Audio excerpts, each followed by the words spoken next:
నేను టెక్నాలజీ మాట్లాడితే అందరూ ఎగతాళి చేసేవాడు ఒకప్పుడు. సెల్ ఫోన్ తిండి పెడుతుందా, ఉద్యోగం ఇస్తుందా అని ఎగతాళి చేశారు. ఈరోజు 6 మంది మాట్లాడారు. ఈ 6 మంది మాట్లాడిన వాళ్ళని చూస్తే టెక్నాలజీ ఉపయోగించి చాలా బ్రహ్మాండమైన పాపులర్ అయ్యారు. ఆ శ్రీధర్ లాంటి టీచర్లు అయితే ఆన్లైన్లో పెట్టి డబ్బులు తీసుకొని సంపాదించి స్కూల్ డెవలప్మెంట్ చేశారు.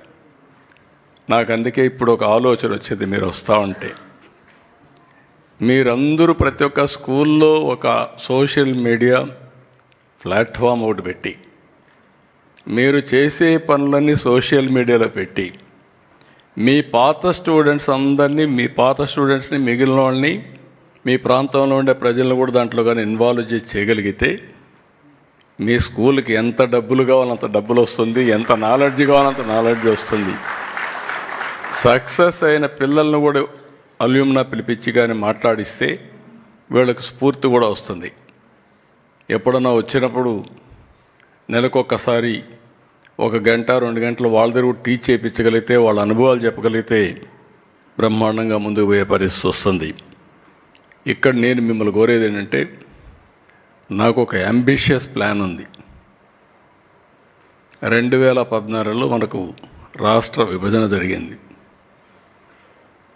అంతకుముందు నేను చాలా కష్టపడి ప్యాషన్తో హైదరాబాద్ని డెవలప్ చేశా. ఇప్పుడు హైదరాబాద్ వల్ల Telangana number 1 economy, highest per capita in the country Telangana, most liveable city in the country Hyderabad నగరం. ఇవన్నీ 100 సంవత్సరాలు కాదు, 25 సంవత్సరాల్లో జరిగింది. నేను 14-19లో కష్టపడ్డా, అన్నీ చేశా. కొన్ని కారణాలతో నేను అనుకున్న విధంగా మిమ్మల్ని రీచ్ కాలేకపోవచ్చు, రాజకీయం చేయకపోవచ్చు. నేను రాజకీయం చేసినంతవరకు నేను గెలుస్తూ వచ్చా. రాజకీయాలు కూడా నేను చేయాలి. అప్పుడే మళ్ళీ ఒక పబ్లిక్ పాలసీ వల్ల తెలుగువారిని ప్రపంచం మొత్తం హైయెస్ట్ పర్ క్యాపిటల్ ఇన్కమ్ వచ్చిందంటే, ఒక Telangana highest per capital income most liveable city అయిందంటే ప్రజలు నాకు అవకాశం ఇచ్చారు. 9 సంవత్సరాలు ఉన్నాను. నేను తీసుకున్న నిర్ణయాలన్నీ ప్రజా జీవితాల్లో మార్పులు వచ్చాయి. 1924 విభజన కంటే ఎక్కువ నష్టం జరిగింది మనకు. I don't want to go to further details. కానీ 24లో మీరు కానీ ప్రజలు కానీ ఒక నమ్మకం పెట్టుకున్నారు. మేము ఎన్డీఏగా వస్తే 94% స్ట్రైక్ రేట్ ఇచ్చి గెలిపించిన సంఘటన నా జీవితంలో ఎప్పుడూ మర్చిపోలేను. మా నాయకుడు ఎన్టీ రామారావు గారు స్ట్రాంగ్గా ఉన్నప్పటికి కూడా, 94లో పెద్ద వేవ్ ఉన్నప్పటికి కూడా 26 గెలిచాం. మేము 26 ఓడిపోయాం. అంటే నిన్న 11 సీట్లు అపోజిషన్కి వచ్చాయి. అప్పట్లో 26 సీట్లు వచ్చాయి వాళ్ళకు. అప్పుడు కూడా ఇంత స్వీప్ రాలేదు. అలాంటిది వచ్చింది.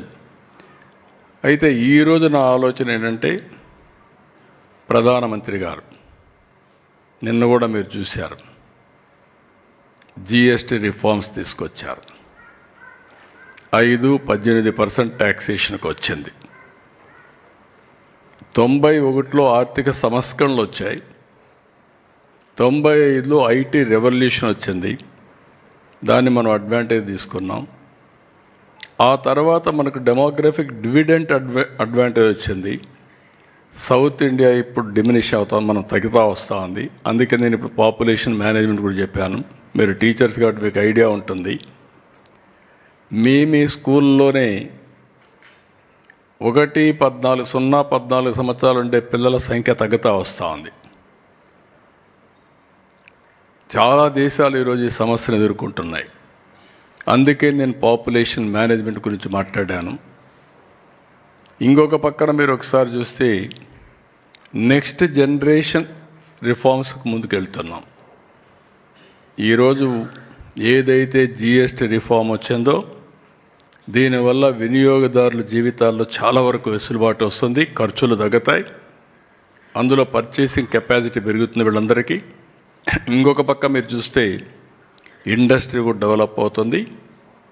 వికసిత్ భారత్ 2047 నాకు ఏమాత్రం అనుమానం లేదు, 2047కి భారతదేశం నెంబర్ 1 దేశంగా ప్రపంచంలో ఉంటుంది. ఆ శక్తి సామర్థ్యం మనకుంది. నేను ఇవన్నీ చెప్తే ఒకసారి నన్ను ఎగతాళి చేస్తూ ఉంటారు, ఈయన ఇట్లే మాట్లాడతాడని. కానీ మనం మాట్లాడి కన్విన్స్ చేయకపోతే ప్రజల్ని మనం నష్టపోతాం, మన పిల్లలు నష్టపోతారు. భారతదేశం నెంబర్ 1గా ఉంటే నా ఆలోచన ఒకటే, ఈరోజు మీరందరూ నాకు సహకరించాల్సిన అవసరం ఉంది.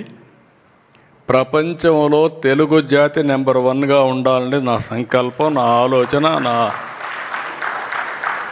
పట్టుదల కూడా. భారతదేశంలో ఆంధ్రప్రదేశ్ నెంబర్ 1 రాష్ట్రంగా ఉండాలి. ఈ రెండూ జరగాలంటే మీ చేతల్లో ఉందని మరొక్కసారి మిమ్మల్ని అందరినీ విజ్ఞప్తి చేస్తున్నా. ఎక్కడో కాదు.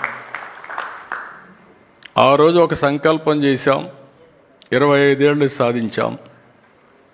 ఈరోజు 2025, 2047, 22 సంవత్సరాలు మనందరం దృష్టి పెట్టి చేయగలిగితే ఇది సాధ్యం అవుతుంది.